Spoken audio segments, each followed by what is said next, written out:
Etong mga tulonggis na mga vlogger na ito naglipana na naman. Yung mga kapit tuko dyan sa Administrasyong Bulok at tulonggis nga dahil nga pinalalabas ng mga ito na yung tulong ng Administrasyong Bulok na ito na 100 million pesos doon daw sa mga nabiktima doon sa Mindanao, parang pinopronta nila na naman at parang pinalalabas nila na parang utang na loob ng mga taga Mindanao ito sa Administrasyong Bulok na ito. Imagine niyo na lang kahit saang anggulo nyo tingnan hindi yan dapat maging utang na loob dahil responsibilidad ng gobyerno na tumulong kapag may mga sakuna at kalamidad na mga ganyan. Imagine niyo na nga lang di ba? 45,000 na mga talagang residente na yan napinsala doon. Tapos more than 12,000 ang nawalan talaga ng tirahan. Sapat ba yung 100 million pesos para sa mga yun? Kung kahit hindi kayo magaling magmata, imagine niyo na lang yung mga buhaya, mga politiko dyan, talagang pag makabili ng mansyon sa Forbes Park, kulang pa yan para makabili ka ng isang mansyon dun 100 million. Tapos yan ang ipopronta nyo, na akala nyo nabili nyo na yung dangal ng mga taga Mindanao. Grabe naman kayo, ano yan sa tingin nyo? Parang limos? Alam nyo kung Pilipino talaga kayo, huwag kayong masyadong hipokrito. Sa laki ng perang nawawala sa pondo ng bayan, yung sa flood control na yan, at yun talagang nawawala sa national budget natin na halos trilyon na. Ano ba naman yung 100 million pesos na yan? Ilang percent lang yan? Katiting lang yan, barya lang yan kumpara sa nawawalang pera ng bayan natin.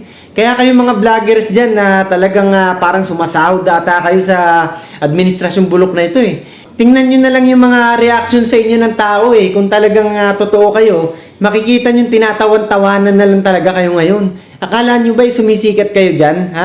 Nagmumukha lang talaga kayong mga tulonggis. Ang mga tao ngayon hindi na uto-uto. Utuin nyo sa 100 million.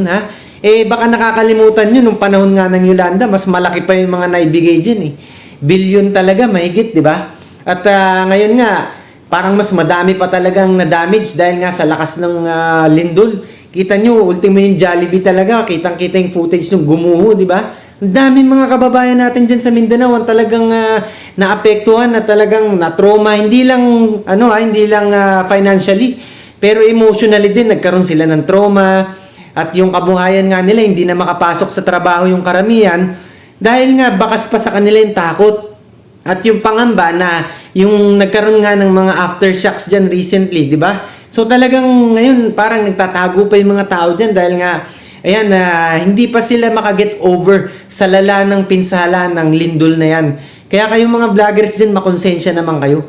Huwag nyong ginagamit sa social media para ipagmalaki ang mga walang kwenta, mga iniidolo nyo dito sa Administrasyong Bulok na ito. Kasama na rin kayo sa salot sa lipunan lagi ko sinasabi Kung talagang kayo concerned sa bayang Pilipinas, dapat kayo tumulong din paano mapabilis ang investigasyon dyan sa flood control. Dapat ang mga content nyo kung paano ma-expose ang mga taong sangkot dyan at kung paano talaga i-expose ang mga taong mga walang prinsipyo.